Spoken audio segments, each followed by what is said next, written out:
കഴിഞ്ഞ ദിവസം സോഷ്യൽ മീഡിയയിൽ വളരെയധികം ചർച്ചയായ ഒരു വീഡിയോ ഉണ്ടായിരുന്നു. ഡൽഹിയിൽ ഗാസിയാബാദിൽ ഒരു ക്രൈസ്തവ പ്രയർ മീറ്റിംഗിലേക്ക് ഒരു ഭീകരനായ അല്ലെങ്കിൽ ഒരു തീവ്രവാദിയായ ഒരു ഹിന്ദുത്വ ഭീകരൻ കയറി ചെല്ലുകയും ആ ഒരു പ്രയർ തടസ്സപ്പെടുത്തുകയും അവിടെ പ്രശ്നങ്ങൾ ഉണ്ടാക്കുകയൊക്കെ ചെയ്തൊരു വീഡിയോ. അതിന്റെ ചെറിയ ഭാഗം നമുക്കൊന്ന് കാണാം. എല്ലാവരും കണ്ടതായിരിക്കാം. അതിനുശേഷം അതുമായി ബന്ധപ്പെട്ടുകൊണ്ടുള്ള ചില വിവരങ്ങൾ ഒന്ന് പങ്കുവെക്കുക എന്നുള്ളതാണ് ഈ ഒരു വീഡിയോ കൊണ്ട് ഉദ്ദേശിക്കുന്നത്. धार्मिक ग्रंथ है ये कहाँ से मैन्युफैक्चर हुआ है? जस्ट टेल मी कहाँ से मैन्युफैक्चर हुआ है? Of course it was not printed in India. Bharat वर्ष में ये पैदा हुआ ही नहीं था. विदेशी क्रिश्चियन लोगों का, विदेशी भाषाओं का बाइबल हमारे इंडिया में क्या जाएगा? नहीं, हमारा क्या है? चारों वेद है, मनुस्मृति है, उपनिषद है. हम कोई भी क्रिश्चियनों का बाइबल को फॉलो नहीं करेंगे. Am I clear? बोलो ओम भूर्भुवः स्वः तत्सवितुर्वरेण्यं भर्गो देवस्य धीमहि धियो यो नः प्रचोदयात्. ओके, जय Shri Ram. Jesus Christ is not ours. हमारा कौन है? राम भगवान. Am I right? It should be. साला इधर बाबरी मस्जिद बन रहा है. അപ്പോ ആ ഒരു മുഖത്തുള്ള ഒരു ക്രൗര്യവും വെറുപ്പും വിദ്വേഷമൊക്കെ നമുക്ക് നേരിട്ട് തന്നെ കാണാൻ പറ്റുന്ന ഒരു കാര്യമാണ്. അത് ഓരോ റിയാക്ഷനുകളിലും ഓരോ വാക്കുകളിലും ഒന്ന് ധാർഷ്ട്യം, അതായത് ഞാനാണ് എന്തൊക്കെയോ കാര്യങ്ങൾ എന്താ പറയാ ഇവിടെ നടത്തുന്നത്, ഞാൻ എന്തിൻ്റെയൊക്കെയോ അധികാരിയാണ്, നിങ്ങളൊക്കെ എൻ്റെ താഴെ നിൽക്കേണ്ട ആളുകളാണ്. മീൻസ് ഞങ്ങൾ കുറച്ച് ആൾക്കാരുണ്ട്, ഇപ്പോൾ ബാക്കിയുള്ള ആളുകൾ ഞങ്ങൾ പറയുന്നത് പോലെ ജീവിക്കേണ്ട ആൾക്കാരും ചെയ്യേണ്ട ആൾക്കാരുമാണ് എന്നൊരു ധാർഷ്ട്യം അതിൽ കാണാൻ കഴിയും. രണ്ടെന്ന് പറഞ്ഞാൽ എന്താ പറയാ ഒരു ഹെയ്റ്റിന്റെ ആ ഓപ്പോസിറ്റ് നിൽക്കുന്ന ആളോടും ആ ആളുടെ ഐഡിയോളജിയോടും ആശയത്തോടും, എസ്പെഷ്യലി അവിടെ ക്രിസ്ത്യാനിറ്റിയാണ്, ക്രൈസ്തവ മതത്തോടും ക്രൈസ്തവരോടുമുള്ള ഭയങ്കര എക്സ്ട്രീമായ വളരെ ആഴത്തിലുള്ള വെറുപ്പ് നമുക്ക് ഇവിടെ വളരെ വ്യക്തമായിട്ട് കാണാൻ കഴിയുന്നില്ല. അവിടെ ആ ഒരു ക്രൈസ്തവരായ ആളുകളുടെ ഒരു നിസ്സഹായാവസ്ഥ നമുക്ക് കാണാൻ പറ്റും. മലയാളി പാസ്റ്ററാണെന്നാണ് ഞാൻ എന്റെ ഒന്നും പറയാൻ കഴിയുന്നില്ല അദ്ദേഹത്തിന്. അപ്പോൾ അത് ആ ഒരു അതൊക്കെ ഒരുപാട് ചർച്ച ചെയ്യപ്പെട്ടതാണ്. ഇനി നമ്മൾ ഇന്ന് പ്രധാനമായിട്ടും ഡിസ്കസ് ചെയ്യാൻ പോകുന്നത് ഈ വ്യക്തി ആരാണ്. ഈ വ്യക്തി ഇതുപോലെയുള്ള ഒരുപാട് അറ്റാക്കുകൾ ഉത്തരേന്ത്യയിൽ നടന്നുകൊണ്ടിരിക്കുകയാണ്. ക്രൈസ്തവർക്ക് നേരെ, കരോൾ നേരെ, അതുപോലെ തന്നെ ക്രിസ്മസ് ആഘോഷങ്ങൾക്ക് നേരെ വലിയ രൂപത്തിൽ ആക്രമണങ്ങൾ നടന്നുകൊണ്ടിരിക്കുകയാണ്. നമ്മൾ പറയുന്നത് എല്ലാവരും നമ്മളിപ്പോൾ പറഞ്ഞുകൊണ്ടിരിക്കുന്ന പോലെ ആണെന്നല്ല. ഈ ഹിന്ദുത്വ ഐഡിയോളജി മൊത്തത്തിൽ തന്നെ ക്രൈസ്തവരെയും മുസ്ലിങ്ങളെയും അതുപോലെ തന്നെ കമ്മ്യൂണിസ്റ്റുകാരെയും ഇന്ത്യയുടെ ശത്രുക്കളായി പ്രഖ്യാപിച്ചവരാണ്. അവര് അത്തരത്തിലുള്ള ആക്രമണങ്ങൾ നടത്തും. പക്ഷേ ഈ ആ ഭീകരതയുടെ ഒരു ഭാഗം മാത്രമാണ്. ഇതിനേക്കാൾ തീവ്രമായ ഭീകരതകൾ നമുക്ക് ഒരുപാട് കാണാൻ കഴിയും. അതിൽ കെട്ടിയിട്ട് അടിച്ചു കൊന്ന ഒരുപാട് ആളുകൾ കാണാൻ കഴിയും. അത് എന്താ പറയാ, ഇന്ത്യ വ്യാപകമായി ഈ ഒരു ആശയത്തിന്റെ, തീവ്രവാദമായിട്ടുള്ള ഈ ഒരു ആശയത്തിന്റെ ഭാഗമായിട്ട് നടക്കുന്നതാണ്. ഒരുപാട് തീവ്രവാദികൾ, ഈ ആശയം പേറുന്ന ആളുകൾ ഈ ലോകത്തിന്റെ അല്ലെങ്കിൽ ഈ ഇന്ത്യയുടെ ഈ രാജ്യത്തിന്റെ പല ഭാഗങ്ങളിലുണ്ട്. നമ്മൾ സ്പെസിഫിക്കലി ഈ വിഷയത്തിലേക്ക് ഫോക്കസ് ചെയ്യണമെങ്കിൽ ഇത്രയും ക്രൂരമായ മുഖത്തോടുകൂടി ഇങ്ങനെയുള്ള പ്രവൃത്തി ചെയ്ത ആൾ ആരാണ് എന്നുള്ള ഒരു അന്വേഷണം പല ആളുകൾ നടത്തിയിട്ടുണ്ടായിരുന്നു. ഇയാളുടെ പേര് സത്യനിഷ്ഠ ആര്യ എന്നുള്ളതാണ് ഇപ്പം അറിയപ്പെടുന്ന പേര് എന്ന് പറയുന്നത്. പക്ഷെ ഇയാൾ എന്ന് പറയുന്നത് ഒരു എക്സ് മുസ്ലിമാണ്.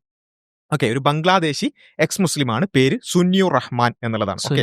സുന്നിയുർ റഹ്മാൻ. ഓക്കെ, സുന്നിയുർ റഹ്മാൻ എന്ന് പറയുന്ന ബംഗ്ലാദേശി എക്സ് മുസ്ലിം ബംഗ്ലാദേശിൽ ഈ പറഞ്ഞ എത്തീസ്റ്റ് ആണ് എന്നൊക്കെ പറഞ്ഞുകൊണ്ട് അവിടെയുള്ള മതവിമർശനവും മറ്റു കാര്യങ്ങളും പ്രധാനമായിട്ടും ഷാഹ്ബ മൂവ്മെന്റ് പോലെയുള്ള സമരങ്ങളിലൊക്കെ പങ്കെടുക്കുകയും വീഡിയോകൾ ഇറക്കുകയും അങ്ങനെ ശ്രദ്ധിക്കപ്പെടുകയൊക്കെ ചെയ്തിട്ടുള്ള ഒരു നിരീശ്വരവാദിയായിട്ടുള്ള ഒരു വ്യക്തിയാണ്. അവിടെ നിരീശ്വരവാദി എന്ന് പറഞ്ഞാൽ എസ്പെഷ്യലി നിരീശ്വരവാദി എന്ന് പറച്ചിലും പണി എന്ന് പറഞ്ഞാൽ മതവിമർശനം, ഹെയ്റ്റ് അല്ലെങ്കിൽ വെറുപ്പ് പ്രചരണമാണ്. മാത്രമല്ല ഇദ്ദേഹത്തിന് ആദ്യം ഇപ്പം അങ്ങനെ ബംഗ്ലാദേശിൽ പ്രശ്നങ്ങൾ ഉണ്ടാക്കി അവിടെ ഒരുപാട് മറ്റു കാര്യങ്ങളൊക്കെ ഉണ്ടായി. അവിടെ ജീവിക്കാൻ പറ്റൂല എന്ന് ക്ലെയിം ചെയ്തുകൊണ്ട് ഇന്ത്യയിലേക്ക് കടന്ന ഈ ഒരാളൊരു എന്താ പറയാ നേച്ചർ നിങ്ങൾക്ക് മനസ്സിലായിട്ടുണ്ടാവല്ലോ. ഒരു മലയാളം അറിയുന്ന ഒരു മനുഷ്യന്, അതിന് സംഘപരിവാർ അനുയായികളാണെങ്കിൽ പോലും ഇയാൾ ചെയ്തത് വളരെ മോശമാണെന്ന അഭിപ്രായമില്ലാത്ത ആളുകൾ കേരളത്തിൽ ഉണ്ടാവില്ല എന്നാണ് ഞങ്ങൾ മനസ്സിലാക്കുന്നത്. അതുണ്ടെങ്കിൽ കേരളത്തിന്റെ അവസ്ഥ വളരെ ഖേദകരം, പരിതാപകരമാണ്. അപ്പോൾ മലയാളികളായിട്ടുള്ള ആർക്കും ഇത് ബോധ്യപ്പെടും. ഈ മനുഷ്യൻ സ്വാഭാവികമായിട്ടും ബംഗ്ലാദേശിൽ നിന്ന് ഇങ്ങോട്ട് പോന്നിട്ടുള്ളത് എങ്ങനെയെന്നറിയോ? അവിടെ മുസ്ലിങ്ങൾ ഈ പാവത്തേനെ ഒരു പഞ്ചപാവമായിട്ടുള്ള ഈ ഒരു മനുഷ്യനെ ഇയാളുടെ ആശയം പറഞ്ഞതിന്, ഇയാളുടെ ആദർശം പറഞ്ഞതിന് ബുദ്ധിമുട്ടിക്കുന്നു എന്നതായിരിക്കും മൂപ്പരുടെ ക്ലെയിം. ഇപ്പോൾ ഒന്നും ചെയ്യാത്ത ആളാണ്, ഇല്ലീഗലായിട്ടൊരു കാര്യം ചെയ്തിട്ടുണ്ടാവില്ല, മനുഷ്യരുടെ സ്വൈര ജീവിതത്തിൽ ഒരു നിലക്കും ബാധിക്കുന്ന ഒരു പ്രവർത്തനം ചെയ്തിട്ടുണ്ടാവില്ല. നല്ലൊരു മനുഷ്യൻ, പാവം, ഒരു സൈഡിൽ ഇങ്ങനെ നല്ലൊരു ആശയം ഇങ്ങനെ പ്രചരിപ്പിക്കുന്നതിൻ്റെ ഇടയിൽ അവിടുത്തെ ആളുകളും ലീഗൽ സിസ്റ്റം ഒക്കെ മതത്തിന്റെ എന്തോ കാര്യം കേട്ട് അയാളെ പ്രയാസപ്പെടുത്തിയിട്ടുണ്ടാവും എന്നതായിരിക്കും മൂപ്പരുടെ ക്ലെയിം.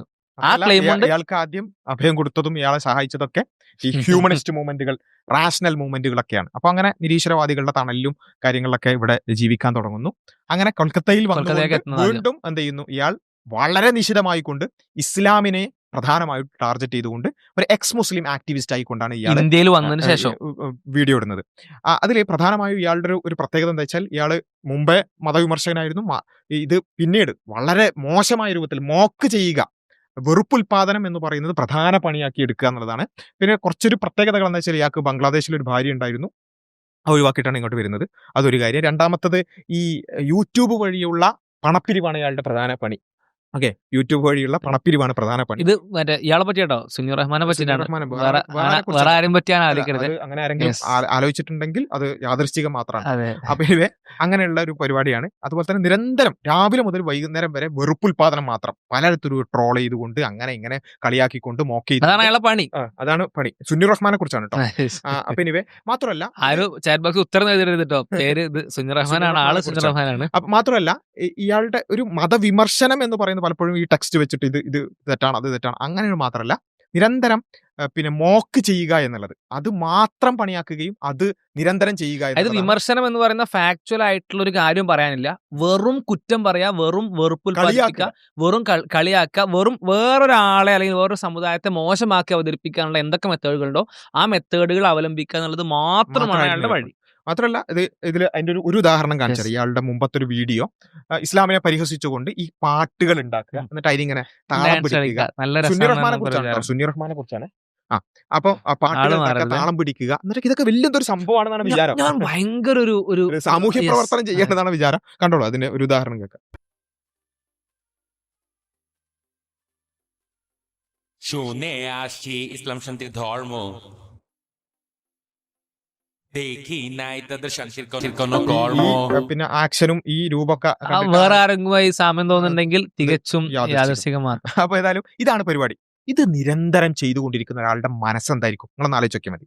ഇത് മാത്രം രാവിലെ മുതൽ വൈകുന്നേരം വരെ ഇങ്ങനെ പരിഹസിക്കുക, മറ്റുള്ളവരെ വേദനിപ്പിക്കാൻ വേണ്ടി എന്തെങ്കിലുമൊക്കെ ചെയ്യാൻ നോക്കുക. എന്നുവെച്ചാൽ ഇയാളുടെ വിചാരം എന്താ വെച്ചാൽ, ഇങ്ങനെ മുസ്ലിങ്ങളെയൊക്കെ പരിഹസിക്കുമ്പോൾ അതിങ്ങനെ കാണുന്ന മുസ്ലിങ്ങൾക്ക് ഒരു ഇടങ്ങേറുണ്ടാവുമല്ലോ, ഭയങ്കര പ്രയാസം, പാട്ടിറക്കിലോ എന്ത് നമ്മൾ ചെയ്യാൻ ഒരു സന്തോഷം നേടുക.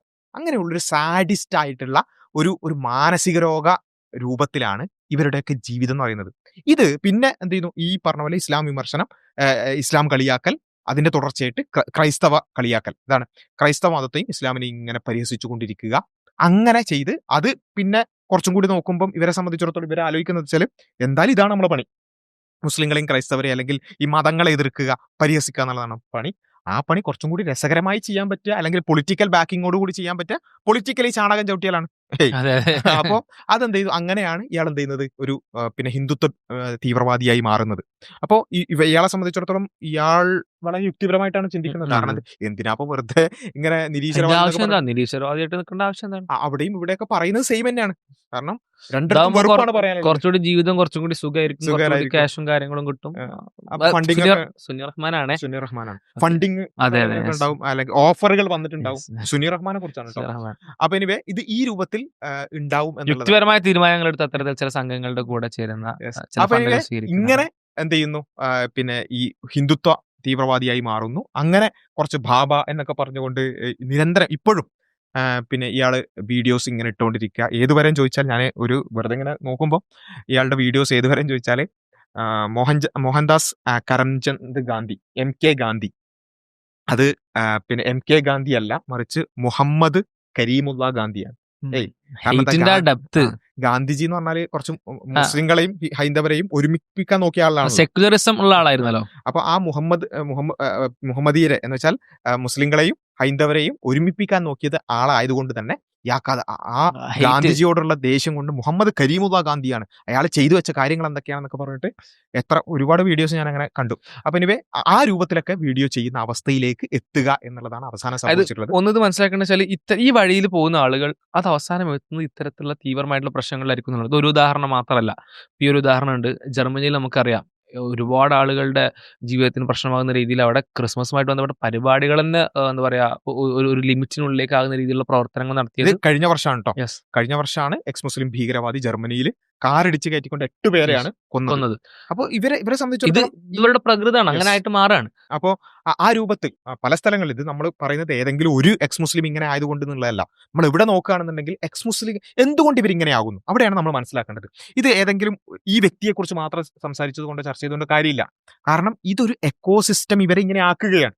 കാരണം ഒന്നാമത് എന്താ വെച്ചാൽ ഇവർ ഈ പറയുന്നത് ഞങ്ങൾ മതവിമർശനമാണ് നടത്തുന്നതാണ്. അപ്പോൾ മതവിമർശനം എന്ന് പറയുമ്പോൾ തന്നെ ഒന്നാമത് ഈ ഹിന്ദുത്വ തീവ്രവാദികളെ സംബന്ധിച്ച് അവർ കൈകൊട്ടി പിന്നെ പാസ്സാക്കും, അത് നല്ല പരിപാടി എന്ന് പറയും. മറുഭാഗത്ത് പുരോഗമനവാദികളും ഇവരെന്ത് ചെയ്യും, ഓക്കെ അതെ. നല്ല കാര്യം. കാരണം എന്താ, ആവിഷ്കാര സ്വാതന്ത്ര്യമാണല്ലോ, മതത്തെ വിമർശിക്കാൻ സ്വാതന്ത്ര്യം ഉണ്ടല്ലോ എന്ന് പറഞ്ഞിട്ട് പുരോഗമനവാദികൾ ഇവരെ സപ്പോർട്ട് ചെയ്യും. അപ്പോൾ അവരെ എല്ലാവരുടെയും സപ്പോർട്ടോടുകൂടി പൊതു പിന്നെ ജനത്തിന്റെ ഒക്കെ സപ്പോർട്ട് എന്ന രൂപത്തിൽ ഇവരെന്ത് ചെയ്യാണ്, വലിയ സാമൂഹ്യ പ്രവർത്തനം എന്ന നിലക്കാണ് ഇത് തുടങ്ങുക. എന്നിട്ട് ഇവരെ സംബന്ധിച്ചിടത്തോളം ഇവർ പരിപാടി എന്താ ഒന്ന് ആലോചിച്ച് നോക്കുക. ഒരു എക്സ് മുസ്ലിം എന്ന് പറയുന്ന ഒരു സോഷ്യൽ മീഡിയയിൽ ആക്റ്റീവായ ഒരാളുടെ പരിപാടി എന്താ, രാവിലെ പല്ല് തേക്കുന്നത് മുതൽ രാത്രി ഉറങ്ങുന്നത് വരെ അയാളുടെ മനസ്സിൽ ഒറ്റ ചിന്ത മാത്രമേ ഉള്ളൂ, എങ്ങനെ ഇസ്ലാമിനെ മുസ്ലിങ്ങളെ മോശമാക്കാം, അല്ലെങ്കിൽ എങ്ങനെ ഒരു സമൂഹത്തെ ഒരു സമുദായത്തെ പിന്നെ ഈ കേരളത്തിൽ ഇസ്ലാമിനെ മാത്രം, പിന്നെ ഉത്തരേന്ത്യയിലേക്കാണെന്നുണ്ടെങ്കിൽ ഇസ്ലാമിനെയും ക്രൈസ്തവരെയും അല്ലെങ്കിൽ മുസ്ലിങ്ങളെയും ക്രൈസ്തവരെയും എങ്ങനെ മോശമാക്കാം, അത് എന്തൊക്കെ കളിയാക്കാൻ പറ്റും, എന്തൊക്കെ ട്രോളിറക്കാൻ പറ്റും, ഇത് മാത്രം ചിന്തിക്കുന്നവർ. ഓക്കെ, നമ്മൾ വിമർശനം എന്നുള്ളത് പറ്റൂല എന്നല്ല അത് വേറെ, അത് വിമർശനം എന്നുള്ളത് വേറെയാണ്. അത് നമ്മളൊരു ആദർശത്തിന് വേണ്ടി നിലകൊള്ളുന്നു, അതിന് വിരുദ്ധമായിട്ടുള്ള ആശയങ്ങളെ നമ്മൾ കൺഫ്രണ്ട് ചെയ്യുന്നു, മറുപടികൾ പറയുന്നു, വിമർശിക്കുന്നു. ഇത് വളരെ സ്വാഭാവികമായിട്ടുള്ള കാര്യമാണ്. പക്ഷെ ഇവരെ സംബന്ധിച്ചിടത്തോളം ഇത് മാത്രമേ ഉള്ളൂ. അതായത് ഇപ്പോൾ നമ്മൾ ഇസ്ലാം, ഞങ്ങൾ ഇസ്ലാമിനെ കുറിച്ച്, ഇസ്ലാമിന്റെ നന്മകൾ, എന്തുകൊണ്ട് കരുണ വേണം, നീതി വേണം, പിന്നെ അതേപോലെ തന്നെ ഇങ്ങനെയുള്ള ഒരുപാട് വിഷയങ്ങൾ, മാതാപിതാക്കളോടുള്ള കടമകൾ, ഇതൊക്കെയാണ് ഇസ്ലാമുമായിട്ട് ഞങ്ങൾക്ക് ഞങ്ങളുടെ ആശയം പറയാനുണ്ട്. ആ ആശയം പറയുന്നതിന്റെ കൂടെ തന്നെ ഇസ്ലാമിനെതിരെ വരുന്ന വിഷയങ്ങളെ നമ്മൾ എന്ത് ചെയ്യും, അത് ശരിയല്ല, നിരീശ്വരവാദത്തിന് ഇന്ന പ്രശ്നമുണ്ട്, ഇന്നതിന് ഇന്ന പ്രശ്നമുണ്ട് എന്ന് പറഞ്ഞിട്ട് നമ്മൾ മറ്റുള്ളതിനെ എതിർക്കുകയും ചെയ്യും. ഇതാണ് നമ്മൾ ചെയ്യുക.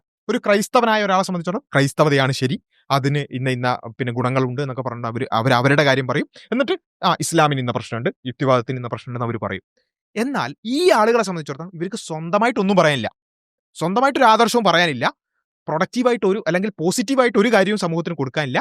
പറയാനുള്ളത് വെറും നെഗറ്റീവുകൾ മാത്രം. അതിനെക്കുറിച്ച് മാത്രമാണ് ഇവരുടെ 24 മണിക്കൂറുള്ള ചിന്ത.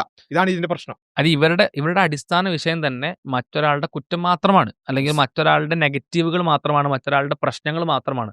അതാണ് ഇവരുടെ ഐഡന്റിറ്റി. അതാണ് അതിൻ്റെ ഒരു പ്രശ്നം കൂടിയാണ്. ഇപ്പോൾ നമുക്ക് നമ്മളുടേതായ ഒരു കാര്യം പറയാനില്ലെങ്കിൽ, എനിക്ക് എൻ്റെതായ ശരികളില്ലെങ്കിൽ, മറ്റുള്ളവരുടെ പ്രശ്നങ്ങൾ മാത്രമേ സംസാരിക്കാനുള്ളൂ എങ്കിൽ ആ പ്രശ്നങ്ങൾ സംസാരിക്കുന്നതിൻ്റെ അല്ലെങ്കിൽ പ്രശ്നങ്ങളിൽ ഇടപെടുന്നതിൻ്റെ തീവ്രത സ്വാഭാവികമായിട്ട് പല ഡെപ്തിലേക്കും പോകും. നേരെ മറിച്ച് എനിക്ക് എന്തെങ്കിലും വേണം, എന്താണ് ശരി, എന്താണ് തെറ്റ്, എന്താണ് ശരിയായ വഴി എന്നതിനെ പറ്റി എനിക്ക് വ്യക്തമായ ബോധ്യം ഉണ്ടാവുകയും ആ ബോധ്യത്തെപ്പറ്റി സംസാരിക്കുകയും ചെയ്യുന്ന സമയത്ത് ഒന്ന് അവിടെ ആശയപരമായിട്ടുള്ള ചർച്ചയോ ഡിബേറ്റോ നടക്കും, അത് വ്യക്തമായി അതിൻ്റെതായിട്ട് രീതിയിൽ ചെയ്യുമ്പോൾ. രണ്ടെന്ന് പറഞ്ഞാൽ അവിടെ മറ്റൊരാളെ പറ്റി മാത്രം ചിന്തിക്കുക, മറ്റൊരാളുടെ പ്രശ്നങ്ങളെ പറ്റി മാത്രം ചിന്തിക്കുക, അല്ലെങ്കിൽ ഇല്ലാത്ത പ്രശ്നങ്ങൾ ഉണ്ടാക്കുക, മറ്റൊരാളെ പ്രൊവോക്ക് ചെയ്യുക, മറ്റൊരാളെ പ്രയാസപ്പെടുത്തുക, ഹെയ്റ്റ് പ്രചരിപ്പിക്കുക എന്ന് മാത്രം ചെയ്യാനുള്ളൊരു മനസ്ഥിതി മാറും. ആ മനസ്ഥിതി മാറുന്നതിൻ്റെ ഉപകാരം എന്താ വെച്ചാൽ, ഇന്ന് നമ്മുടെ നാട്ടിൽ കാണുന്ന നേരത്തെ പറഞ്ഞ സുന്നി റഹ്മാന്റെ വിഷയങ്ങൾ പറഞ്ഞപ്പോൾ നമുക്ക് തോന്നിയ ചില പേരുകളും കാര്യങ്ങളും ഉണ്ടാവുമല്ലോ, അതേ പ്രകൃതമുള്ള അതേപോലത്തെ പിരിവുകൾ, അതേപോലത്തെ കളിയാക്കലുകൾ, അതേപോലത്തെ പാട്ടിടലുകൾ, അതേപോലത്തെ ഡാൻസ് കളിക്കലുകൾ, അതേപോലത്തെ ഫണ്ട് ഇറക്കലുകൾ, ഇതിങ്ങനെ തോന്നിയല്ലോ, സമയം തോന്നിയല്ലോ. അപ്പോൾ ഈ ആളുകളുടെ പ്രകൃതം മാറുന്നത് നമുക്കൊന്ന് ഇവോൾവ് ചെയ്യുന്നത് നമുക്കൊന്ന് പരിശോധിക്കാൻ പറ്റും. ആ എവല്യൂഷൻ അവസാനം എത്തി ഈ സുന്നി റഹ്മാനെ പോലെയും അല്ലെങ്കിൽ ജർമ്മനിയിലെ ആ എക്സ് മുസ്ലിം ഭീകരവാദിയെ പോലെയൊന്നും ആവാൻ ഒരുപാട് നാളുകളില്ല എന്നുള്ളതാണ്, നാളുകൾ ആവശ്യമില്ല എന്നുള്ളതാണ്. അതിലേക്കുള്ള വഴിയിലാണ് നമ്മുടെ നാട്ടിൽ മലയാളം സംസാരിക്കുന്ന ഈ എക്സ് മുസ്ലിങ്ങളും എന്ന് നമുക്ക് മനസ്സിലാക്കാൻ പറ്റും. കാരണം ഇവരിലൊക്കെ പ്രവർത്തിക്കുന്ന സെയിം ബേസാണ്, സെയിം അടിസ്ഥാനമാണ്. ആ അടിസ്ഥാനം എന്താണെന്ന് വെച്ചാൽ, ഈ ആർക്കും എന്തില്ല, സ്വന്തം ആശയത്തെപ്പറ്റി ഒന്നും പറയാനില്ല, തങ്ങളുടേതായി ഒന്നും പറയാനില്ല. അവരുടെ ഒരു തമ്പിലെങ്കിലും, അവരുടെ വീഡിയോയിൽ ഒരു ടൈറ്റിലെങ്കിലും ഈ കൂട്ടം മുഴുവൻ, അത് സുന്നി റഹ്മാൻ ആണെങ്കിലും, അതിനി ജർമ്മനിയിലെയും ഇനി യൂറോപ്പിലെ, അമേരിക്കയിലെ, മലയാളിയിലെ, വേറെ ഏത് ഭാഷയിലെടുത്തോളും എക്സ് മുസ്ലിംസ് അല്ലെങ്കിൽ ഈ ഒരു കൂട്ടത്തിൻ്റെ അവർ ചെയ്യുന്ന വീഡിയോകൾ, അവർ എഴുതുന്ന കണ്ടന്റുകൾ, അവർക്ക് അവരെ പറ്റി ഒന്നും പറയാനില്ല. ഇപ്പം നമ്മളെ ചാനൽ എടുത്ത് നോക്കി, നമുക്ക് നമ്മളുടെ ആശയത്തെ പറ്റി വളരെ ആഴത്തിൽ പറയാനുണ്ട്. ഇതിനേക്കാൾ ആഴത്തിൽ ഇസ്ലാമിനെ പറ്റി വിശദീകരിക്കുന്ന ഒരുപാട് ആശയങ്ങൾ, ഒരുപാട് ചാനലുകൾ, ഒരുപാട് പുസ്തകങ്ങളുണ്ട്. കാരണം നമുക്കൊരു ആശയമുണ്ട്. അവർക്ക് അവരെ പറ്റി ഒന്നും പറയാനില്ല, അവർക്ക് അവരുടെ ഒരു കാര്യം വിശദീകരിക്കാനില്ല. ഇപ്പോൾ ഡിബേറ്റുകൾക്ക് അവർ ഇങ്ങോട്ട് വെല്ലുവിളിക്കുന്ന വെല്ലുവിളി എടുത്താൽ തന്നെ നമുക്ക് മനസ്സിലാക്കാൻ പറ്റും. അവർക്ക് ഇസ്ലാമിനെ പറ്റി മാത്രം ഡിബേറ്റ് ചെയ്യാനുള്ളൂ. നിങ്ങളുടെ ആശയത്തെ പറ്റി ചോദ്യം ചോദിക്കുമ്പോൾ, അവരുടെ ആശയത്തെ പറ്റി ചോദ്യം ചോദിക്കുമ്പോൾ അവർക്ക് അതിൽ എന്താ പറയാ നിൽക്കാൻ കഴിയുന്നില്ല. അതിനർത്ഥം അവർക്ക് അങ്ങനെ ആശയമില്ല എന്നുള്ളതാണ്. അവർ നിരീശ്വരവാദത്തെ പോലും ബാക്ക് ചെയ്യുന്നില്ല. അല്ലെങ്കിൽ മുമ്പൊക്കെ വെച്ചാല് അറ്റ്ലീസ്റ്റ് അവരെ നിരീശ്വരവാദികളാണ്, യുക്തിവാദികളാണെന്ന് എന്ന് പറഞ്ഞിട്ട് പറഞ്ഞിരുന്നു. അതിനെക്കുറിച്ചെങ്കിലും എന്തെങ്കിലും പറയുമായിരുന്നു. Yes. അതായത് മുമ്പും മതവിമർശനവും ഈ രൂപത്തിൽ വെറുപ്പുൽപാദിപ്പിക്കുന്നതിൽ ഇവർക്കൊക്കെ ഉള്ള പങ്ക് വളരെ വലുതാണ്. നമ്മുടെ കേരളത്തിന്റെ സാമൂഹ്യ സാഹചര്യമൊക്കെ വളരെ മോശമാക്കുന്നതിൽ ഈ പറഞ്ഞ ആളുകൾക്കുള്ള വലിയ പങ്കുണ്ട്. വലിയ അതെ. പങ്കുണ്ട്. അത് എന്നാൽ പോലും കുറച്ചു മുമ്പൊക്കെ ഇവര് നിരീശ്വരവാദം, യുക്തിവാദം എന്നൊക്കെ പറഞ്ഞ് അതിനു വേണ്ടിയെങ്കിലും കുറച്ച് സമയമെങ്കിലും ചെലവഴിക്കുക. ചെലവഴിച്ചിരുന്നു. അതായത് യുക്തിപരമായി ചിന്തിക്കുക എന്ന് പറഞ്ഞുകൊണ്ട് അവരുടേതായ കുറച്ച് മണ്ടൻ യുക്തികളാണെന്നുണ്ടെങ്കിൽ അത് പറയാനെങ്കിലും കുറച്ച് കാലം, അല്ലെങ്കിൽ മാനവികത എന്ന് പറഞ്ഞിട്ട് മാനവികത, മനുഷ്യത്വം എന്നൊക്കെ പറഞ്ഞിട്ട് അതിനു വേണ്ടിയെങ്കിലും കുറച്ച് സമയം അവർ ചെലവഴിച്ചിരുന്നു. ഇപ്പൊ അതുപോലും ഇല്ല. അല്ലെങ്കിൽ സയൻസ് എന്ന് പറഞ്ഞിട്ട് ഇവര് സയൻസ് തമ്മിൽ വലിയ ബന്ധമൊന്നും ഇല്ലാന്നുണ്ടെങ്കിലും സയന്റിഫിക് ടെമ്പർ എന്നൊക്കെ പറഞ്ഞിട്ട് അതിനു വേണ്ടിയെങ്കിലും കുറച്ച് സമയം ചെലവഴിച്ചിരുന്നു. ഇപ്പൊ അതുപോലും ഇല്ലാതെ കംപ്ലീറ്റ് 24 മണിക്കൂർ ഇത് മാത്രം, ഈ വെറുപ്പ് മാത്രം, വിദ്വേഷം മാത്രം, ഇത് മാത്രമാക്കുമ്പോൾ അതിന്റെ പ്രശ്നം എന്താ വെച്ചാൽ ഒന്ന് ആലോചിച്ച് നോക്കുക. ഇപ്പോൾ നമ്മൾ മുസ്ലിങ്ങളെ സംബന്ധിച്ചിടത്തോളം നമ്മൾ സംസാരിക്കുമ്പോൾ നമ്മൾ ഖുർആനുമായി ബന്ധപ്പെട്ടുള്ള കാര്യങ്ങൾ പറയും. അതിലെ കുറേ നന്മകൾ, പിന്നെ വിനയാന്വിതരാവേണ്ടതിൻ്റെ, അതുപോലെ തന്നെ നമ്മൾ മറ്റുള്ളവരോട് കൺസിഡറേറ്റ് ആവേണ്ടതിൻ്റെ, അതുപോലെ തന്നെ അങ്ങനെയുള്ള ഒരുപാട് നന്മകളെക്കുറിച്ച് സ്വാഭാവികമായിട്ട് ഇസ്ലാമിലുള്ള നന്മകൾ അതിൻ്റെ ഭാഗമായിട്ട് നമുക്ക് പറയേണ്ടി വരും, അല്ലെങ്കിൽ അതിനെക്കുറിച്ച് ചിന്തിക്കേണ്ടി വരും. അതിന് ഒരുപാട് സമയം പോകും. എന്നിട്ട് ഇസ്ലാമിനെതിരായിട്ടുള്ള മറ്റ് ആളുകളോടുള്ള വിമർശനങ്ങൾ നമ്മൾ പറയും. പക്ഷെ ഞാൻ ആലോചിച്ച് നോക്കി, ഈ എക്സ് മുസ്ലിം എന്നൊക്കെ പറഞ്ഞ് നടക്കുന്ന ഈ ടൈപ്പ് ആളുകളുടെ ഏതെങ്കിലും ഒരു വീഡിയോയിൽ കരുണ എന്ന പേരിലുള്ള ഒരു വീഡിയോ നിങ്ങൾ കണ്ടിട്ടുണ്ടോ? ദയ എന്ന പേരിലൊരു വീഡിയോ കണ്ടിട്ടുണ്ടോ? മാതാപിതാക്കളോടുള്ള കടമകൾ എന്ന് പറഞ്ഞിട്ട് ഒരു എക്സ് മുസ്ലിമിന്റെ വീഡിയോ എങ്കിലും നിങ്ങൾ കണ്ടിട്ടുണ്ടോ? ഒന്ന് ആലോചിച്ച് നോക്കുക. മാതാപിതാക്കളോടുള്ള കടമകൾ, പിന്നെ അത് വീഡിയോ ഇറക്കിയാൽ എന്തായിരിക്കും അവസ്ഥ? സ്വന്തം മാതാവിന്റെ പിന്നെ ഫോട്ടോകൾ വേണ്ടി വന്നാൽ ഞാൻ പുറത്തുവിടും എന്ന് പറഞ്ഞ ടൈപ്പാണല്ലോ. അവര് പോട്ടെ. പിന്നെ ഭാര്യയോടുള്ള കടമകൾ, 2 ഭാര്യമാരെ ഒഴിവാക്കിയ ആൾക്കാരൊക്കെ ഒന്ന് ബംഗ്ലാദേശിൽ ഒഴിവാക്കിയ മറ്റേ ആള് ഇവിടെ. അപ്പൊ ഇനി ഞാൻ പറയട്ടെ, ഏതെങ്കിലും ഒരു നന്മ വിശദീകരിക്കുന്ന ഒരു മിനിറ്റെങ്കിലും ഇവർക്കുണ്ടോ? ഇല്ല. ഇവർക്ക് ആകെ പറയാനുള്ളത് ഇസ്ലാം പ്രശ്നമാണ്, മുസ്ലിം. പിന്നെ ഇതിൽ വേറെ മനസ്സിലാക്കണം വെച്ചാൽ ഇവരുടെ ലൈഫിന്റെ ഫ്രസ്ട്രേഷൻ കൂടെ ഇത് പുറത്തേക്ക് വരുന്നുണ്ടാവും. കാരണം അവരുടെ സ്വഭാവം, ഇവരുടെ പ്രകൃതമൊക്കെ കാരണം ഇവർക്ക് ഫാമിലി മൊത്തത്തിൽ എന്താ പറയാ പ്രശ്നമായിരിക്കും. ഫാമിലിയാണ് ഒരു മനുഷ്യന് സമാധാനം നൽകുന്നതിൽ ഏറ്റവും മേജർ ഫാക്ടർ. അതാണ് ഒരുപാട് സ്റ്റഡീസ് പറയുന്നത്. അവർക്ക് അങ്ങനെ സമാധാനം നൽകാൻ ഒരു കാര്യമില്ല. അതേപോലെ തന്നെ നല്ല സർക്കിളുകളില്ല, ബെറ്റർ എന്താ പറയാ ആ തരത്തിലുള്ള ഒരു കൂട്ടുകെട്ടുകളില്ല. മീൻസ് അത്തരത്തിലൊരു കമ്മ്യൂണിറ്റി അവർക്കില്ല. കാരണം ഹെയ്റ്റ് മാത്രം സംസാരിക്കുന്ന ആൾക്കാരായിരിക്കും ഇവരുടെ കമ്മ്യൂണിറ്റിയിൽ ഉണ്ടാവുക. ആ കമ്മ്യൂണിറ്റിയിൽ അല്ലെങ്കിൽ ആ സർക്കിളിൽ അവർക്ക് ഹെയ്റ്റേ പറയാനുള്ളൂ. അവർക്ക് ഹെയ്റ്റ് മാത്രം, വേറുള്ളവരുടെ കുറ്റവും വേറുള്ള പ്രശ്നങ്ങളും ഉണ്ടാക്കുന്ന എന്താ പറയാ ഇത്തരത്തിലുള്ള വെറുപ്പുകളും മാത്രമേ പറയാനുള്ളൂ. സ്വാഭാവികമായിട്ടും അവിടെയും ഇവർക്ക് സമാധാനം കിട്ടില്ല. അപ്പൊ ഈ ഒരു ഫ്രസ്ട്രേഷന്റെ ഉള്ളിൽ ബന്ധങ്ങളില്ല. ആ ബന്ധങ്ങൾ എന്ന് പറഞ്ഞാൽ അവരുടെ സ്വഭാവം പ്രകൃതം കാരണം പോകുന്നു, ഇല്ലാതാവുന്നു.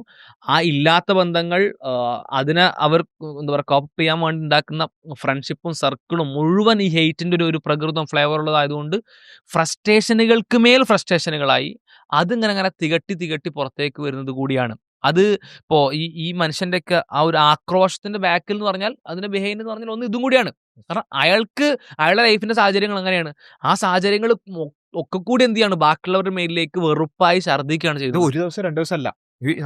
നമ്മൾ എല്ലാവരും വളരെ കൺസിഡറേറ്റ് ആയിട്ട് ആലോചിക്കേണ്ട കാര്യമാണ്. ഈ എക്സ് മുസ്ലിങ്ങൾ എന്ന് പറഞ്ഞ് നടക്കുന്ന ഈ യൂട്യൂബ് വരുമാനത്തിന് വേണ്ടി ഇങ്ങനെയുള്ള വെറുപ്പുൽപാദനം നടത്തുന്ന ആളുകളുടെ ജീവിതം ആലോചിക്കുക. ഇവർ രാവിലെ പല്ലേക്കുന്നത് മുതൽ വൈകുന്നേരം വരെ 1 ദിവസമല്ല, 2 ദിവസമല്ല, ഒരാഴ്ചയല്ല, പിന്നെ 1 മാസമല്ല, 1 വർഷമല്ല, വർഷങ്ങളോളം ഇവർക്ക് ഇതേ മനസ്സിലുള്ളൂ. എങ്ങനെ മറ്റുള്ളവരെ മോശമാക്കാം, എങ്ങനെ മറ്റുള്ളവരെ കുറ്റം പറയാം, എങ്ങനെ പരദൂഷണം പറഞ്ഞ് യൂട്യൂബ് ലൈവ് ഇട്ടിട്ട് എങ്ങനെ വരുമാനം ഉണ്ടാക്കി, ഇത് മാത്രം ചിന്തിച്ചിട്ട് വർഷങ്ങളോളം തള്ളി നീക്കുന്ന ആളുകളുടെ മാനസികാവസ്ഥ എന്തായിരിക്കും? അവർ ഇങ്ങനെ ആയിട്ടില്ലെങ്കിലല്ല അത്ഭുതമുള്ളൂ. ഇങ്ങനെ ആക്രോശിക്കുന്ന ഈ രൂപത്തിൽ. അപ്പൊ ശരിക്കും പറഞ്ഞാൽ ഇത് നമ്മൾ മൊത്തം പൊതുസമൂഹത്തോട് നമുക്ക് പറയാനുള്ളത്, ഈ എക്സ് മുസ്ലിം എന്ന് പറയുന്നത് നമ്മൾ വളരെ പരിഗണിക്കേണ്ടുന്ന ഒരു മാനസികാവസ്ഥയാണ്. ഇതിന് വേണ്ടത് മറുപടിയും ശരിക്കും പറഞ്ഞ സംഭവമൊന്നുമല്ല. ശരിക്കും ഇവർക്ക് വേണ്ടത് നല്ല ട്രീറ്റ്മെന്റ് ആണ്. ആ നിലക്ക് വെറുപ്പ് നിറഞ്ഞ തലച്ചോറുകളായിട്ട് ഇവർക്ക് താളം തെറ്റിയിട്ടുണ്ട്. വെറുപ്പ് മാത്രം ഒരാൾ കൺസ്യൂം ചെയ്യുന്നില്ലെങ്കിൽ സ്വാഭാവികമായിട്ടും അയാൾ കുറച്ച് വർഷങ്ങൾക്ക് ശേഷം ഇങ്ങനെ ആയിട്ടില്ലെങ്കിൽ അത്ഭുതമുള്ളൂ. അപ്പൊ അതുകൊണ്ട് വളരെ കൺസിഡറേറ്റ് ചെയ്ത് നമ്മുടെ സമൂഹം ഇവരെ ഒരു ഭാഗത്ത് ഇവരൊക്കെ ഒരു ആവിഷ്കാര സ്വാതന്ത്ര്യം എന്നൊക്കെ പറഞ്ഞിട്ട് പ്രോത്സാഹിപ്പിക്കുന്ന ആൾക്കാർ മനസ്സിലാക്കേണ്ടത് ഇത് ഇവരെ മാത്രം ബാധിക്കുന്ന ഒരു കാര്യമില്ല. ഇങ്ങനെയുള്ള സുന്നി റഹ്മാന്മാരുണ്ടാവും. അത് സമൂഹത്തിന് വലിയ പ്രശ്നമാണ് ഉണ്ടാക്കുക. അതുകൊണ്ട് അതിനെ ആവിഷ്കാര സ്വാതന്ത്ര്യം എന്ന് പറഞ്ഞാൽ അതിന് വളമിട്ട് കൊടുക്കുന്നതിന് പകരം ഇവർക്ക് നല്ല ചികിത്സകൾ കൊടുക്കുകയാണ് വേണ്ടത്. അല്ലെങ്കിൽ ഇവർക്കൊരു കുറച്ച് അറ്റ്ലീസ്റ്റ് കുറച്ച് നന്മകളൊക്കെ കേൾക്കാൻ പറ്റുന്ന എന്തെങ്കിലും ഒരു സാഹചര്യങ്ങൾ എന്തെങ്കിലും ചെയ്യും. ഓക്കെ, ഏതെങ്കിലും യുക്തിവാദ ക്ലാസ്സിന് പോയിട്ട് അല്ലെങ്കിൽ മാനവിക ക്ലാസ് എന്ന് പറഞ്ഞിട്ട് ഒരു ആഴ്ചയിൽ 2 ദിവസമെങ്കിലും ഒരു നന്മ, ദയ, കാരുണ്യം, ഇതൊക്കെ ഒന്ന് ആ ടേംസ് എങ്കിലും ഇവർ കേൾക്കട്ടെ. വെറും പരദൂഷണം കുറ്റം പറയുന്നതിന് പകരം ആ ടേംസ് കേൾക്കാനുള്ള അവസരമെങ്കിലും ഇവർക്ക് കൊടുക്കുക. അതെങ്കിലും ഒരു ട്രീറ്റ്മെന്റ് ആയിട്ട് ഇവർക്ക് കൊടുക്കേണ്ടതുണ്ട്. ഇല്ലെങ്കിൽ ഇതുപോലുള്ള സാമൂഹ്യ ദ്രോഹികൾ അതായത് ഒരുപാട് നല്ല മനുഷ്യന്മാർ നമ്മൾ പ്രതീക്ഷിക്കുന്നല്ല, പക്ഷെ ഇത്രത്തോളം മോശമാകാതിരിക്കാൻ സഹായിക്കുന്നുള്ള വല്ല വഴി എന്തെങ്കിലും നിരീശ്വരവാദികളൊക്കെ കൂടി ചേർന്ന് ചെയ്യണം എന്നുള്ളത് പിന്നെ മാത്രം. മറ്റൊന്ന് ഇവിടെ മനസ്സിലാക്കുന്നത് ക്രൈസ്തവരാണ്. ഇപ്പൊ കേരളത്തിലെ ക്രൈസ്തവരിൽ ചില ആളുകളൊക്കെ പോളറൈസ് ചെയ്യാൻ വേണ്ടി ഒരുപാട് ആൾക്കാർ ശ്രമിക്കാറുണ്ട്. അപ്പൊ അതിൽ കാസയൊക്കെ പോലത്തെ ഒരുപാട് എക്സ്ട്രീമിസ്റ്റ് സംഘടനകൾ നമുക്ക് കാണാൻ കഴിയും. ഒരിക്കലും കേരളത്തിലെ ഒരു പരിധിക്കപ്പുറമുള്ള ക്രൈസ്തവ വിഭാഗത്തിന് അവർക്ക് അനുയായികളായിട്ട് കൊണ്ടുവരാൻ കഴിഞ്ഞിട്ടല്ല, അത് ഉറപ്പാണ്. കേരളത്തിന്റെ ക്രൈസ്തവരിലെ ബഹുഭൂരിപക്ഷം, കേരളത്തിലെ ഹൈന്ദവരാണെങ്കിലും ക്രൈസ്തവരാണെങ്കിലും മുസ്ലിങ്ങളാണെങ്കിലും ഒക്കെ ബഹുഭൂരിപക്ഷവും ഇത്തരത്തിൽ മറ്റുള്ളവരോട് വെറുപ്പ് കൊണ്ടുനടക്കാത്ത, മറ്റുള്ളവരോട് സൗഹൃദത്തിലും മറ്റും മാത്രം പെരുമാറുന്ന, സമയങ്ങൾ ചെലവഴിക്കുന്ന, ബന്ധങ്ങൾ പുലർത്തുന്ന ആളുകൾ തന്നെയാണ്. പക്ഷെ കുറച്ച് ആളുകളൊക്കെ വളരെ എന്താ പറയുക സിസ്റ്റമാറ്റിക് ആയിട്ട് ഇവരെന്ത് ചെയ്യുന്നുണ്ട്, ഈ എന്താ പറയുക ഹിന്ദുത്വ തീവ്രവാദം, ആ തീവ്രവാദത്തിന്റെ ഉള്ളിൽ ഇത്തരത്തിൽ എക്സ് മുസ്ലിം ഭീകരരുണ്ട്. അതേപോലെ തന്നെ ഈ ഹിന്ദുത്വ തീവ്രവാദത്തിൻ്റെതായിട്ടുള്ള ഒരുപാട് ഫ്ലേവേഴ്സുള്ള ഒരുപാട് എലമെന്റ്സ് ഉള്ള ആളുകളുണ്ട്. അപ്പൊ ഈ ഒരു കൂട്ടം എന്ത് ചെയ്യുന്നുണ്ട്, ഈ ക്രൈസ്തവരൊക്കെ അത്തരത്തിൽ കൊണ്ടുവരാൻ, ഈ ഒരു മാർഗത്തിലേക്ക് കൊണ്ടുവരാനുള്ള ശ്രമങ്ങൾ കേരളത്തെ എസ്പെഷ്യലി നടത്തുന്നുണ്ട്. അവർക്ക് ഒരു എന്താ പറയാ അത്തരത്തിൽ ചിന്തയിലേക്ക് ഏതെങ്കിലും തരത്തിൽ ഇങ്ങനെ ഒരു ആശയം കയറുന്ന ആളുകളുണ്ടെങ്കിൽ അവർ ഗൗരവമായിട്ട് ആലോചിക്കേണ്ട ഒരു ദൃഷ്ടാന്തമാണ് ഇത്തരത്തിലുള്ള സംഭവങ്ങൾ. മണിപ്പൂരിന്റെ എപ്പിസോഡ് കഴിഞ്ഞു, ഒരുപാട് എക്സാമ്പിൾസ് അതിന് കഴിഞ്ഞു. അതിന്റെ വളരെ വളരെ എവിഡന്റ് ആയിട്ടുള്ള എക്സാമ്പിൾ ആണ് ഇതിന്. ഇത്തരത്തിൽ ഒരു ബംഗ്ലാദേശിൽ നിന്ന് സ്വാഭാവികമായിട്ടും വന്ന ഈ ഒരു എക്സ് മുസ്ലിം അല്ല, അല്ലെങ്കിൽ ഇത്തരത്തിൽ വെറുപ്പ് പ്രചരിപ്പിക്കുന്ന ഒരു ഹിന്ദുത്വ ആശയത്തിന് പ്രചാരകനല്ല എങ്കിൽ ബംഗ്ലാദേശിൽ നിന്ന് വന്നൊരു സുന്നി റഹ്മാൻ ഇന്ത്യയിൽ കൊൽക്കത്തയിൽ ക്രൈസ്തവരുടെ ഒരു പരിപാടി കയറി ഇങ്ങനെ സംസാരിക്കാൻ അയാൾക്ക് പറ്റുമോ? അല്ലെങ്കിൽ സുന്നി റഹ്മാൻ ബംഗ്ലാദേശിൽ നിന്ന് വന്നാൽ ഇന്ത്യയിൽ അങ്ങനെ നിൽക്കാൻ പറ്റുമോ? പറ്റൂല, സ്വാഭാവികമായിട്ടും. അപ്പോൾ അങ്ങനെ ഒരാൾക്ക് പോലും, അഥവാ അവിടെ വേറെ ഒരുപാട് എലമെന്റ്സ് കൊണ്ട് എന്താ പറയുക ആക്രമിക്കപ്പെടാനും മറ്റൊക്കെ സാധ്യതയുള്ള ഒരു മനുഷ്യന് പോലും ഇവിടെ ഇത്രത്തോളം പ്രിവിലേജ്ഡ് ആയിട്ട് ഒരു ക്രൈസ്തവരുടെ ഒരു പ്രോഗ്രാമിന് വന്ന് ഇത്രത്തോളം എന്താ പറയുക അവരെ അവഹേളിക്കുന്ന രീതിയിൽ ക്രൂരമായി ധാർഷ്ട്യത്തോട് സംസാരിക്കാൻ പറ്റുന്നുണ്ടെങ്കിൽ ഒറ്റ കാരണം അതിനുള്ളൂ, ഇന്ത്യയിൽ പടർന്നുകൊണ്ടിരിക്കുന്ന വെറുപ്പ്.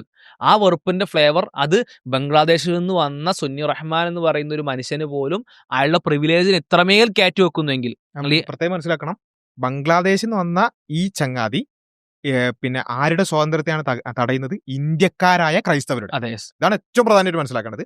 ബംഗ്ലാദേശിയായ ഒരു ഹിന്ദുത്വ തീവ്രവാദി ഇന്ത്യക്കാരായ ക്രൈസ്തവരുടെ ആരാധനാ സ്വാതന്ത്ര്യമാണ് തടയുന്നത്. അതും ഒറ്റ ഭാഗം മാത്രമേ ഇതിനുള്ളൂ, അയാൾ ഹിന്ദുത്വ തീവ്രവാദിയാണെന്നുള്ളത് മാത്രം. അപ്പൊ നിങ്ങൾ ആലോചിച്ച് നോക്കണം, അതും ബംഗ്ലാദേശികളായിട്ടുള്ള ആളുകൾക്ക് ഇന്ത്യയിൽ ബംഗ്ലാദേശി ആണോ എന്നുള്ള സംശയത്തിന്റെ പേരിൽ കേരളത്തിൽ പോലും കൊല ചെയ്യപ്പെടുന്ന സമയമാണ്. അതായത് ആ ഹെയ്റ്റ് വളരെ മോശമാണ്. അങ്ങനെ ഹെയ്റ്റ് ഉണ്ടാവാൻ പാടില്ല. ബംഗ്ലാദേശി ആണെന്നുള്ളത് കൊണ്ടോ ഇയാൾ നുഴഞ്ഞുകയറ്റക്കാരനാണെങ്കിൽ പോലും അയാളെ ലീഗലായിട്ട് നടപടിക്ക് വിട്ടുകൊടുക്കാൻ വേണ്ടത്, ഒരാളോടും അത്തരത്തിൽ ഹെയ്റ്റ് ഉണ്ടാവാൻ പാടില്ല, കൊല്ലാൻ പാടില്ല.